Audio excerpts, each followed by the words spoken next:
wakiwa na muongelea mwenye haja Yanga afuate taratibu. Umeelewa? Wao pia walikuwa na muda ambao walikuwa wanatakiwa wafuate taratibu, mbona hawakufuata taratibu? Kwani Simba muda wa kufuata taratibu haukuwepo? Muda ambao Simba ilibidi afuate taratibu ni ule muda ambao alizuiliwa kuingia kwenye uwanja Benjamin Mkapa. Kufuata taratibu kwa zoezi kwa tukio la kuzuiwa kuingia kwenye uwanja Benjamin Mkapa. Simba alisema hatoshiriki mchezo nambari 184. Unakosea. Simba waliandika hatuchezi. Neno hatuchezi waliandika kwenye barua yao. Simba waliandika kwa mantiki hiyo na mantiki haya. Mechi ya tarehe ngapi hatuchezi na hatutocheza ligi yote mpaka mambo haya fanyaje yashughulikiwe. Walisema hivyo. Kwa hiyo mambo yameshughulikiwa bado. Hakijashughulikiwa kitu chochote, ndio maana nikakwambia bodi ya ligi sasa Simba amejoin. Ameshaingia bodi ya ligi. Sasa watu wamejoin power. Watatoboa? Hawezi kutoboa. Hakuna style nyingine yote ya kujivua ile jambo zaidi ya bodi ya ligi ukaa pembeni. Hakuna. Wenyewe wanazidi wanaendelea na kutambiaje? Tunaomba bodi ya ligi na TFF watoe hadharani ripoti ya uchunguzi. Wanaomba bodi ya ligi na TFF watoe hadharani ripoti ya uchunguzi juu ya wale wote wanaohusika kuharibu mechi ya ligi jioni ya tarehe 7 mwezi wa 3 mwaka 2025 na wachukuliwe hatua stahiki na mamlaka husika. Utamchukulia hatua nani? Kwa mfano nikwambie kitu kimoja. Bodi ya ligi na ushahidi wa video ulionyesha kwamba basi ya Simba limezuiwa kuingia uwanjani. Yaani hamna mtu atakataa hiyo. Tuliona. Umeelewa? Basi limezuiwa kweli kabisa watu wasiingie uwanjani. Umeelewa? Shida ni nini? Shida ni kwamba baada ya picha kuonekana, picha za video kuonekana limezuiwa pale, bodi ya ligi jana wametoa tamko lingine jipya kabisa ambao watu hata kulijua. Kuna mtu alipiga simu, kiongozi mkubwa kwenye serikali. Umeona shughuli hiyo? Kwa hiyo tunaaminishwa sasa kumbe vile video ambavyo vilikuonekana pale wale watu walikuwa na nguvu ya sisimizi tu. Lakini kumbe kuna tembo alikuwepo somewhere ambaye hakutaka kuja kuonekana pale, lakini alishatwanga kapaka inua mkonga. Oya hapo hakuna mtu kuingia uwanjani. Ina kuingia klini. Nani yule? Ndo hajulikani, hajatajwa. Manake Alikamwe naye ametokea mbavuni vile vile. Wanasema kwenye kikao chao cha ndani alitajwa. Maana amethibitisha alitajwa mpaka jina. Kwa hiyo Alikamwe anamjua. Wale wote waliohudhuria kile kikao pale ndani wanamjua. Umeelewa siji? Wale wote wanamjua. Ila wenzangu na mimi huku nje hatumjui. Lakini cha kusikitisha zaidi, wale waliomtaja ndani kuanzia waliomtaja mpaka waliotajiwa wanashindwa kumtaja nje. Umeona shughuli hiyo? Unatoboaje hapo? Oya. Mkwamo ni mkubwa. Kulikuwa na maelekezo, sio ameshathibitisha. Alikama amthibitisha hiyo kwamba kulikuwa na maelekezo ametoka kwa mtu ambaye imepigwa simu kutoka juu. Na hiyo simu ilipigwa kwamba wazuieni watu wasiingie. Kwa hiyo Alikamwe na yeye anatumia mgongo kwa maana gani? Automatically sio Yanga ambao wamezuia. Kuna chuma kilipiga simu, kuna tembo alipiga simu. Wazuieni, kumbe sio Yanga, anajivua na yeye Alikamwe anatoka hapo mtego. Ile shutuma kwamba Yanga ndo waliozuia, wao wanaondoka kama Yanga. Bodi ya ligi wamethibitisha kuna mtu alipiga simu. Sasa kuna mambo mawili. Inawezekana ni kweli ipigwa simu. Umeelewa? Au imetengenezwa agenda ili kuliua ili jambo kwa kuhusishwa kwamba kuna mtu alipiga simu kutoka serikalini. Inawezekana kiuhalisia si kweli. Lakini ili kuiua hii agenda walihisi kwamba wakimchukua mtu ambaye ametoka serikalini na kumwatachi kwenye ile jambo, huenda nguvu ya huyo mtu ikatumika wao kunyonya nguvu yao kama Yanga na kukaa chini kutulia ili kusikiza kitu gani kitaendelea. Tafsiri yake wao wenyewe wanaamua sometimes kuwa connect watu ambao wapo serikalini, kuwaingiza kwenye blanda ambazo zinahusu kwenye mpira ili wao wanatoa matamko. Aidha anakuwa ya kweli au sio ya kweli. Kwa sababu hii kesi tumeisikia pia mpaka kwenye mechi ambayo ilikuwa Singida na Simba kwamba kuna simu ziliita usiku kwenda kumuulizia referee. Hapa tunapata ushahidi kwamba kuna simu iliita kuzuia Simba wasiingie uwanjani. Tafsiri yake serikali inakuwa attached na mpira. Kitu ambacho wenye mamlaka na mpira wao duniani hawakitaki. Na ndio maana hata wao wanashindwa kuja hadharani kusema kwamba kiongozi fulani alipiga simu. Ila naamini maadamu alishatajwa kwenye kikao cha ndani, huyu kiongozi atajulikana japo kwa chini. Yaani hatutokea jasiri wa kumtaja moja kwa moja kwenye vyombo vya habari. Lakini kwa za chini ya kapeti tutampata na tutamjua.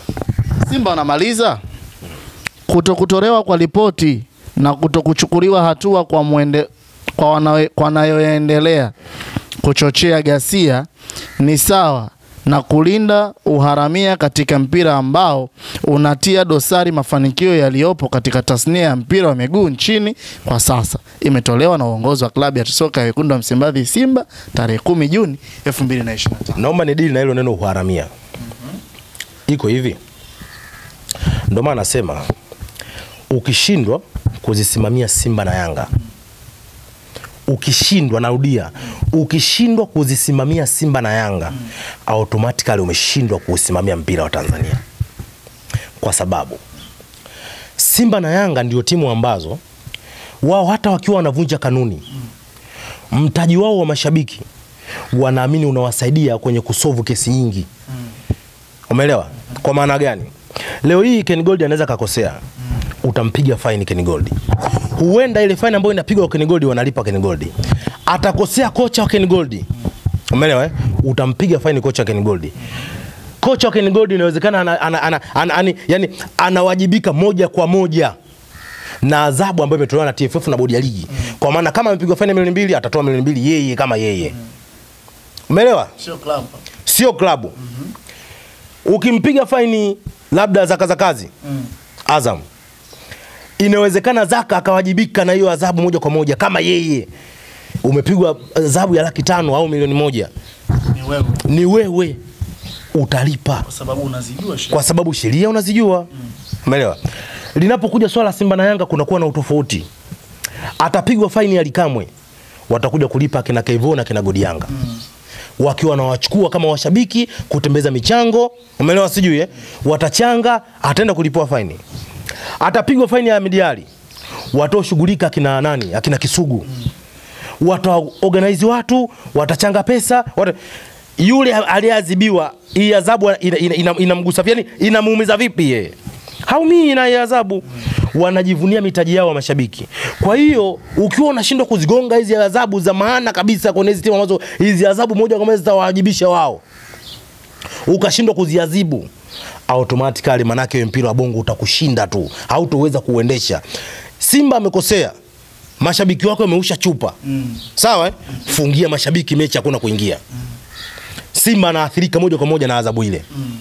Adhabu ambayo hawezi kuchangishwa mtu pesa. Sijui umeelewa? Adhabu ambayo mtafanyaje? Achangishwe pesa. Marufuku washabiki kuingia kwenye mechi ya Simba. Simba ataathirika na ile adhabu. Yanga amekosea, muadhibu. Marufuku Yanga mechi ijayo kucheza na mashabiki. Hatutaki, toa tamko. Umeelewa? Automatically moja kwa moja Yanga ataathirika na ile kitu. Wakicheza bila mashabiki itawauma. Washabiki nao watakwenda kuangalia timu yao hawaingii. Umeelewa? Lakini leo hii TFF na bodi ya ligi mnashirikiana na hizi timu kuonekana kwamba mtaji wa mashabiki wa hizi klabu mbili ndio mtaji wa pesa wa kuanzia zile klabu mpaka nyinyi kama bodi ya ligi. Hauwezi kuwasimamia hawa watu. Na ukishindwa kuwasimamia ndio mambo kama haya. Masikio yashazidi kichwa. Jinsi ya kuyakata anashindikana, kofia ivaliki. Umeelewa? Masikio yashakuwa makubwa, unavaje kofia? Kata masikio hayo, uwezi. Ila mimi nataka tujiulize kitu kimoja. Katika hizi timu 16, Yanga kamfunga Azam point 3.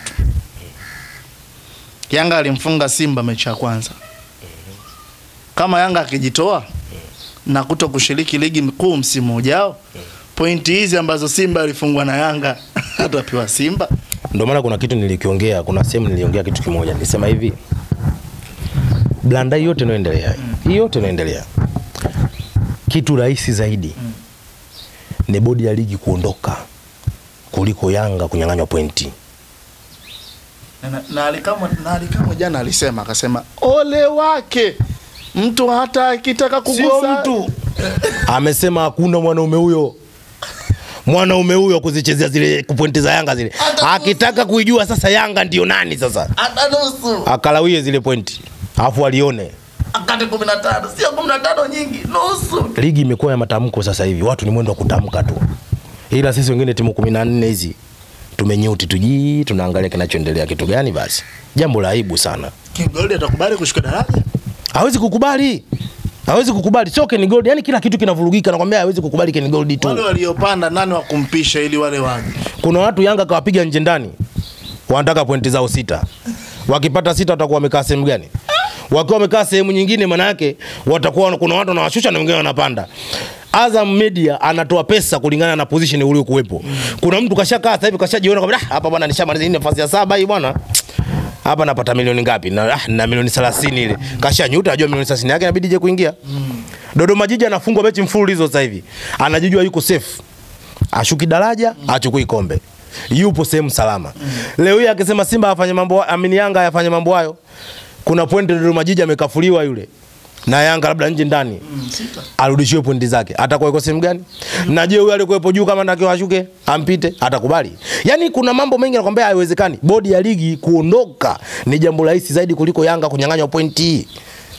Yaani kuondoka bodi ya ligi ni very easy and simple thing kuliko Yanga kunyang'anywa pointi 3. Hivyo yani. Chawi ndo hapo, kauli mbiu ndo hiko hivyo. Hatuchezi ngo. Hawachezi ngo, na mbaya zaidi wao kauli mbiu yao ni daima mbele nyuma mwiko. Hapa kwenye mbele nyuma mwiko hapa. Simba alipokaandika barua yake kuto kucheza walisherehesha na neno ubaya ubwela. Huu ndo ubaya ubwela. Umeelewa sijui? Na Ahmed Ally mwanangu Ahmed Ally akilishikilia jambo. Huo ndo ubaya ubwela. Umeelewa sijui? Nakwambia anasherehesha mambo. Watu wewe hatuchezi. Hivi jana ulisikia ile video wakati wanaojua watu wawili, Alikamwe na mwenzie? Niliona somewhere, ilikuwa ni Wasafi ile. Niliona lakini sikuisikiza mpaka mwisho. Yule anawaambia ndugu yake, anamwambia, "Vipi mbona uleti timu?" Ndugu yake anamwambia, "Wewe unaweza kuleta timu?" Una timu ya kuifunga Young Africans. Wanatambiana. Mbona ulikimbia tarehe 15, tarehe 8? Mbona ulikimbia? Nilikuwa na majukumu ya kimataifa. Kama kweli wewe mwanaume kweli, leteni timu tarehe 15. Mimi nipo kamili gado. Kaambia sasa sisi swala la kuleta timu tarehe 15, waambieni nyie na mashoga zenu. Mashoga zao ni nani hao? Bodi ya ligi.